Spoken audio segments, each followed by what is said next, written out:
Prime Minister Justin Trudeau gets on the phone to chat with U.S. President Trump to see if there's potential solutions to the tariff war. Plus, Mexican President Claudia Sheinbaum makes a deal with Trump that results in a one-month reprieve from the 25% tariffs. Israeli President Benjamin Netanyahu gets set to meet with Trump tomorrow for a key meeting on the Middle East ceasefire agreement.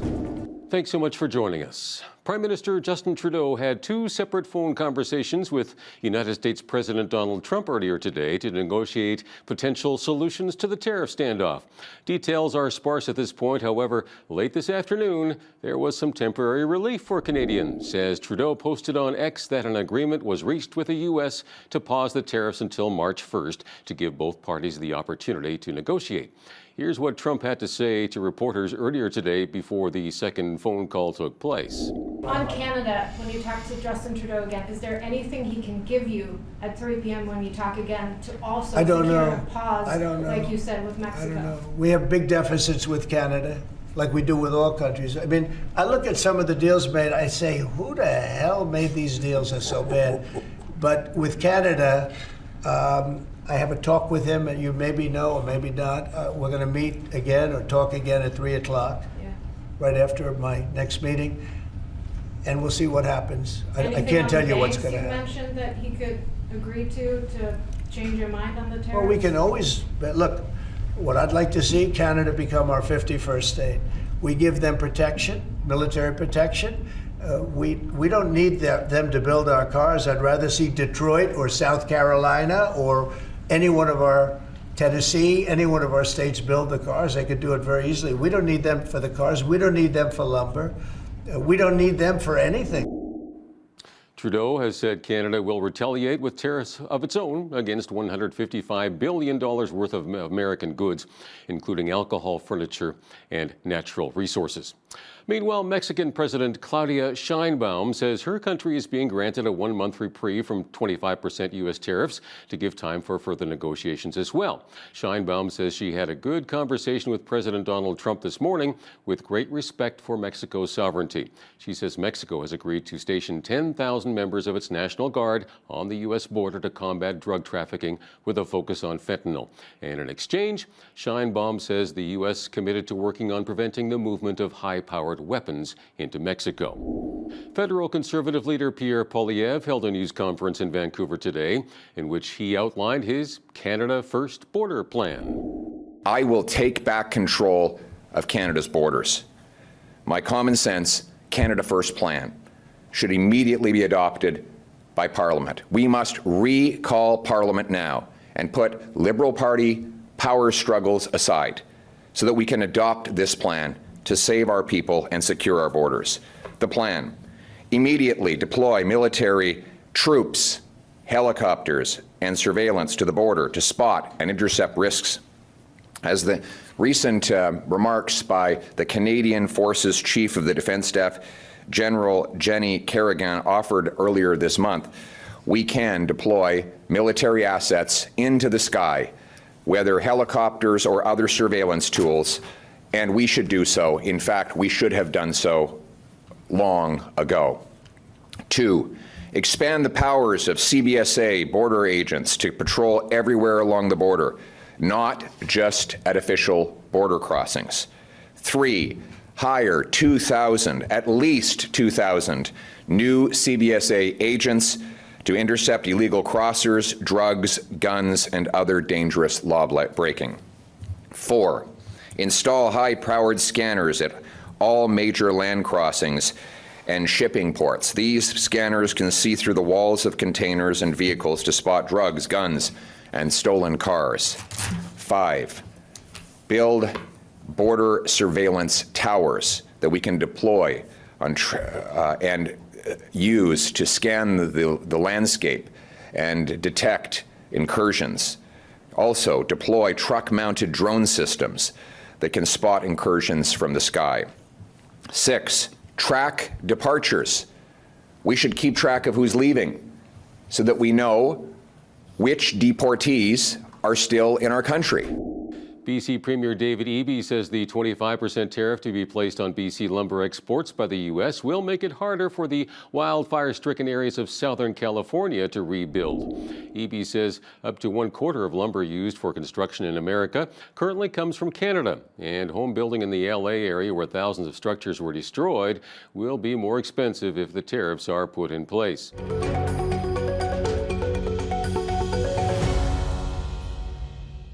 Ontario Premier Doug Ford held a news conference today to outline some of that province's retaliatory measures to U.S. tariffs.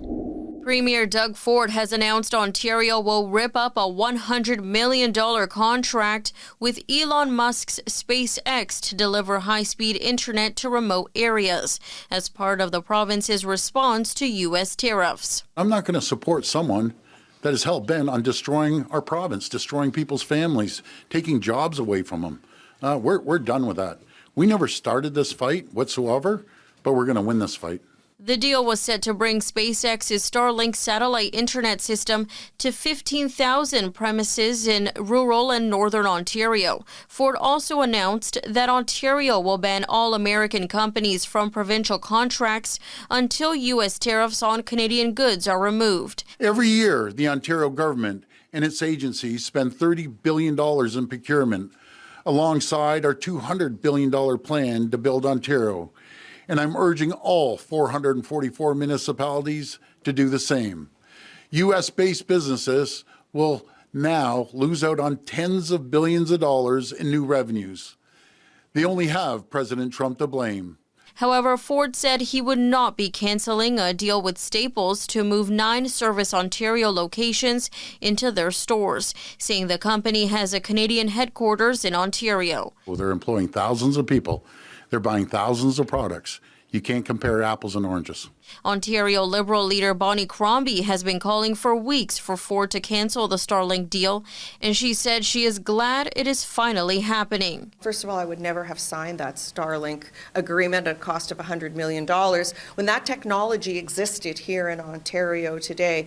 NDP leader Marit Stiles agreed and said paying an astronomical price per customer always seemed odd. I could never understand why he was willing to pay so much more than a regular connection, like to Starlink. That deal always smelled funny to me, honestly. So I think we can get a better deal with a Canadian company to supply and connect so many people in this province, and we can do it fast. Elon Musk posted a response to Ford's announcement on X, simply stating, "Oh well." Meanwhile, Manitoba is looking at more retaliatory measures against the U.S. over threatened tariffs. Premier Wab Kinew says he's looking for ways to prevent companies in the United States from bidding on provincial contracts. Quebec Premier François Legault has also talked about restricting American access to public contracts. And Donald Trump's meeting with Benjamin Netanyahu tomorrow will be his first with a foreign leader since returning to the White House. It comes as U.S. and Arab mediators begin the daunting work of brokering the next phase of a ceasefire agreement to wind down the 15-month war in Gaza. The AP's Joe Fetterman explains. Israeli Prime Minister Benjamin Netanyahu has arrived in Washington on a very important visit to the White House. Netanyahu is scheduled on Tuesday to meet with President Donald Trump. This is the first visit by a foreign leader to the White House since Trump took office last month. And the stakes are high. The two men are expected to discuss not only Israel's war in the Gaza Strip, but also issues that could impact the wider Middle East. Israel and Hamas are in the midst of a 6-week ceasefire. During that time, Hamas is releasing several dozen hostages in return for hundreds of Palestinian prisoners. But it's not quite clear what happens at the end of these 6 weeks. In fact, talks are expected to begin this week on the next phase of this ceasefire. Netanyahu has been signaling to his hardline allies at home that he wants to resume the war against Hamas at the end of these 6 weeks. Trump, on the other hand, has signaled that he would like to see this war wind down. Their talks on Tuesday are expected to focus heavily on this issue, but also their shared broader goal of a peace agreement between Israel and Saudi Arabia. The Saudis have indicated that they are interested in a deal, but they also expect Israel to make some serious concessions to the Palestinians as part of any agreement. That could leave Netanyahu torn between pressure at home from his hardline allies who want to resume that war and pressure from the White House that is interested in moving on and focusing on this broader regional accommodation. A shortage of infantry troops and supply routes under Russian drone attacks have dealt a blow to Ukrainian forces around the strategic eastern city of Pokrovsk. The crucial supply hub lies at the confluence of highways leading to key cities in the Donetsk region. Ukrainian commanders say they do not have enough reserves to sustain defense lines, and new recruits are unprepared and sometimes abandon positions. Heavy fog in recent days prevented Ukrainians from effectively using surveillance drones, allowing Russian troops to control dominant heights and take more territory.